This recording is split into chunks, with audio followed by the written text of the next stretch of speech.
This is Attorney Drew Page, and in this video we are going to break down episode 3 of Undercover Billionaire season 2 featuring Grant Cardone and ask the question, did Grant Cardone break one of his own 10x rules?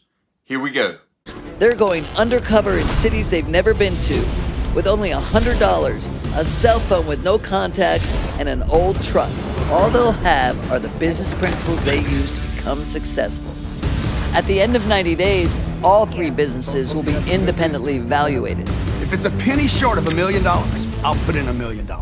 In honor of Grant Cardone, I'm going to show you my diamond hands, 10x style. Seriously though, I just like the stock. This is not investment advice.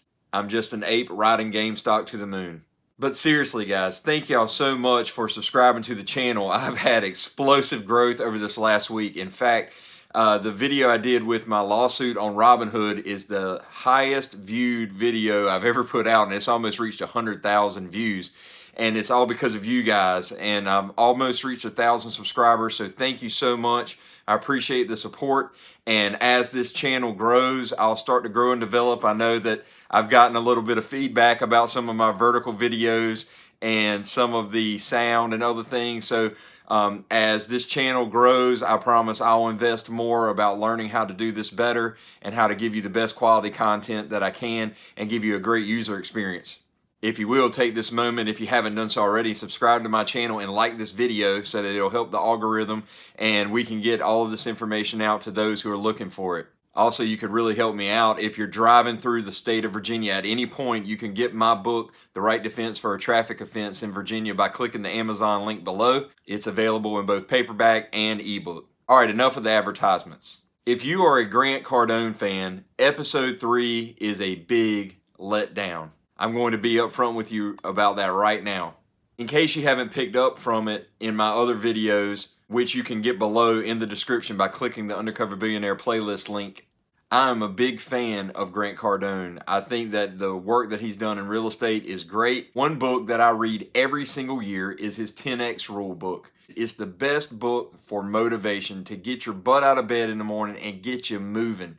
And I truly believe that he's trying to instill the principles that he wrote into his work at Undercover Billionaire. But if that's what he's trying to do, episode 3 was a tremendous failure. Normally, I use these videos to teach sales and business tips that you can use in your business that we get from the show. But in episode 3, we really only get one valid principle. So what is the 10X rule that Grant Cardone violated in episode 3? Well, let's take a look. Chapter 6 is titled, Assume Control for Everything. But he is actually going to call this chapter something else, and I'm just going to read it straight out of the book. I was going to call this chapter, Don't Be a Little Bitch. And the meaning behind that is that you have to take responsibility for your life. No matter what you're going through, no matter what happens to you, no matter what circumstances you're facing, it's up to you to change you. That is his 10X rule. So how did he violate that rule? Well, let's watch and see.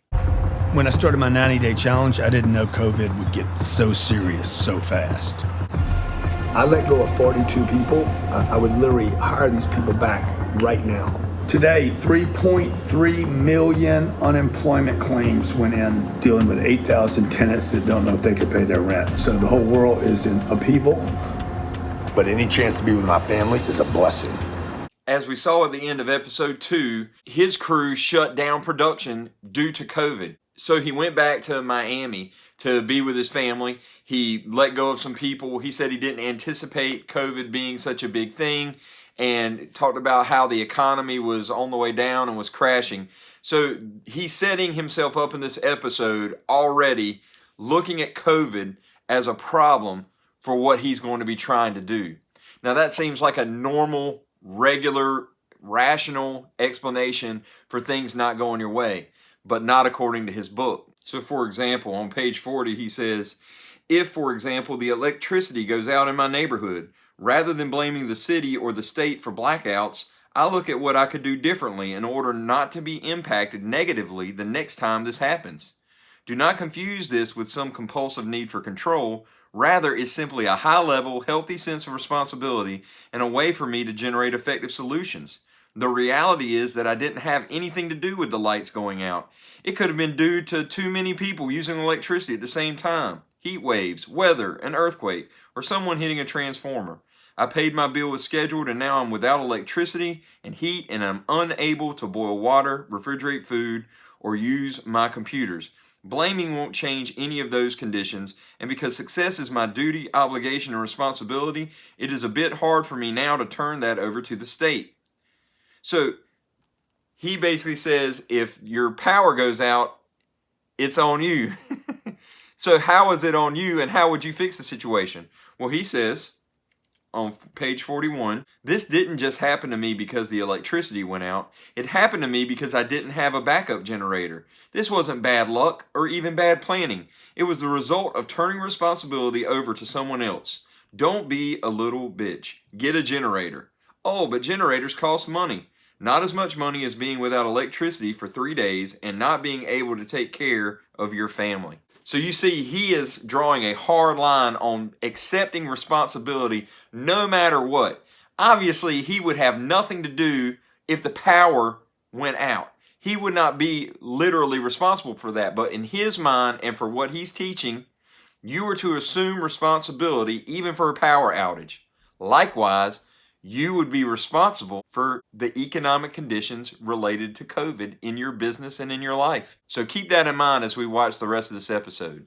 Now that Pueblo is open back up, it's time for me to go back and resume my 90-day challenge. I'm going back at the worst possible time. This will be the worst economy since the Great Depression.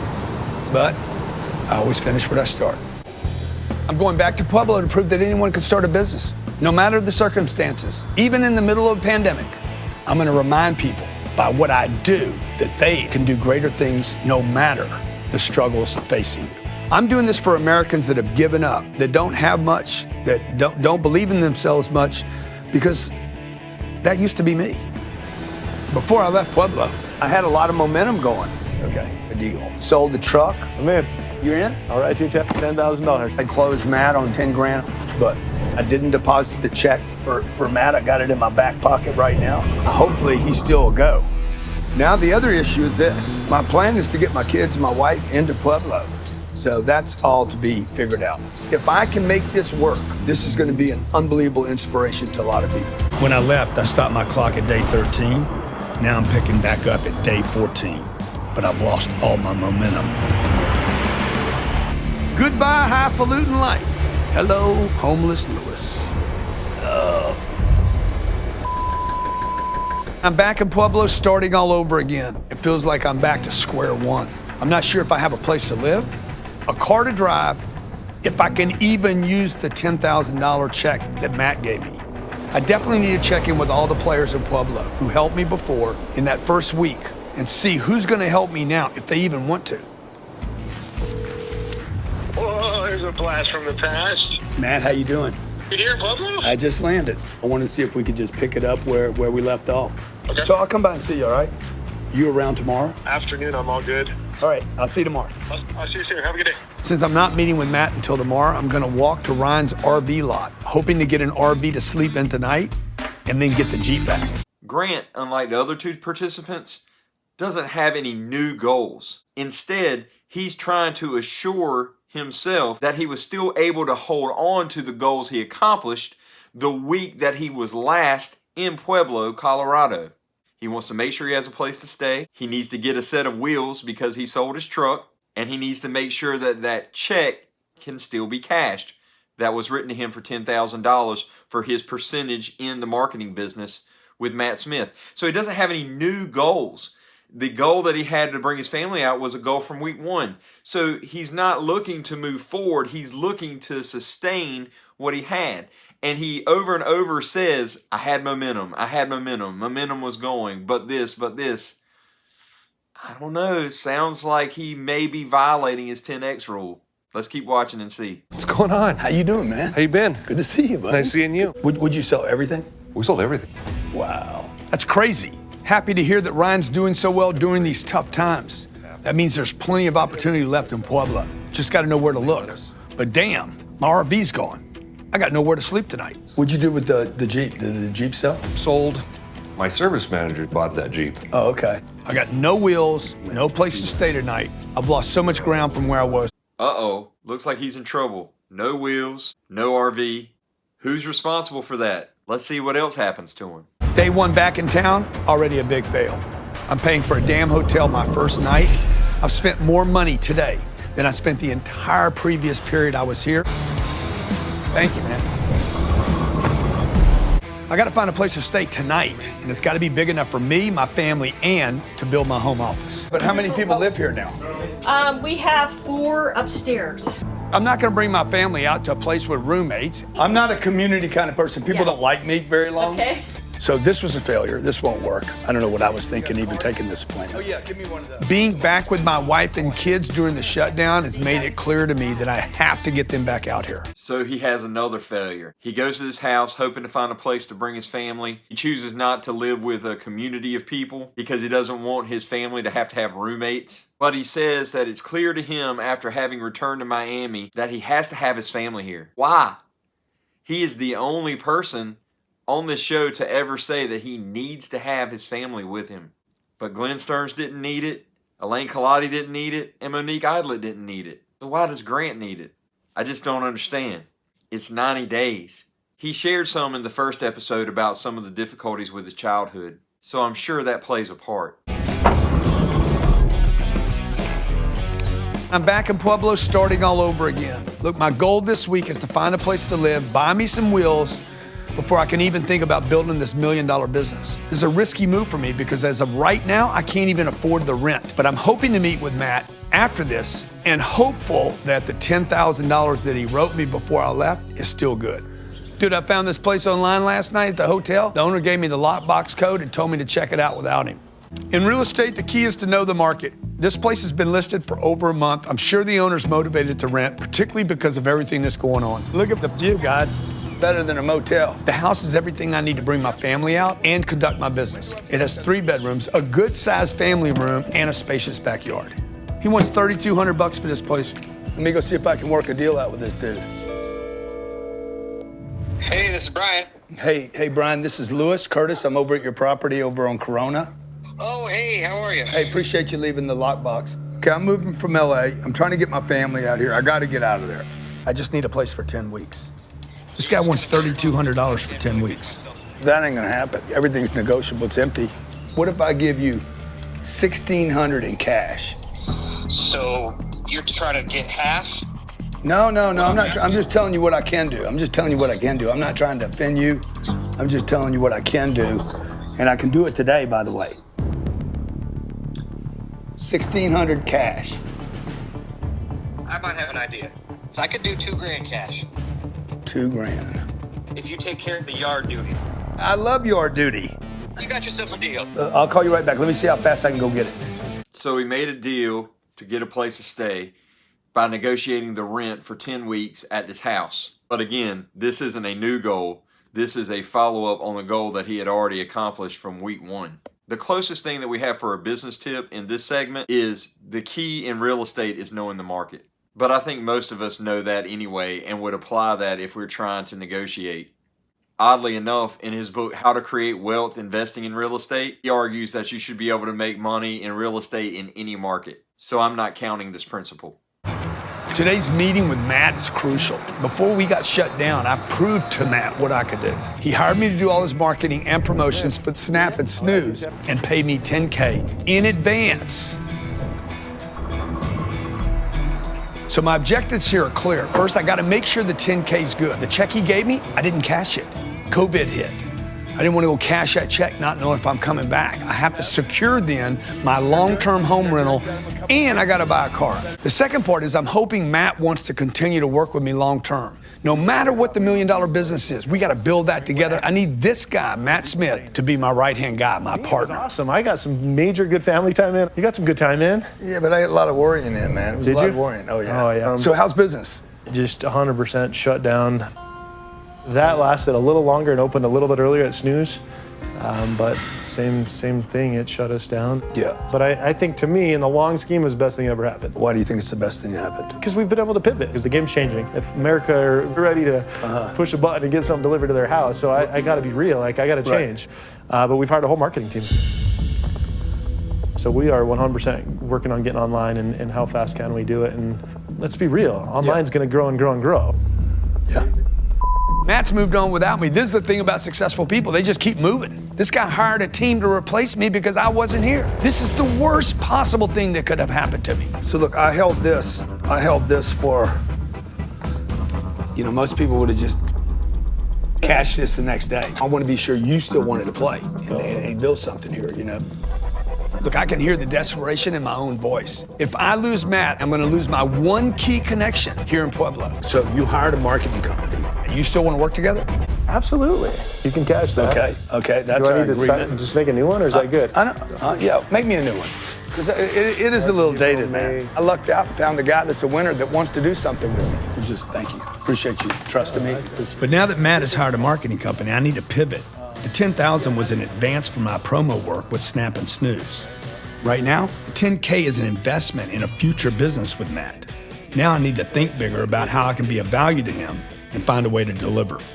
I want to sit, grab some quality time and figure out, what do you need? Yeah. It's important for me to connect with the biggest players in this town. Being successful is very, very difficult. Get to the top of the food chain basically means call on people that are qualified. Go to the top of the food chain. Yes, it will be more difficult to get their attention, but I promise you, it is better to invest the energy than it is to move yourself and your family up by starting from the bottom and coming up. Get to the top of the food chain. That is the one sales and business principle that we get from Grant Cardone out of episode 3 this week. He defines that for us as saying that it means getting qualified investors. Don't waste your time trying to sell someone who can't afford what you have to sell. Don't waste your time trying to get an investment from someone who doesn't have the money to put down. Look for the big dogs, the ones up here who can help you get you where you need to go and get there fast. Fortunately for Grant, the $10,000 check is still good. Matt Smith still wants him in his business. I have to say, I still think Matt Smith probably knows who Grant Cardone is. Most young entrepreneurs do.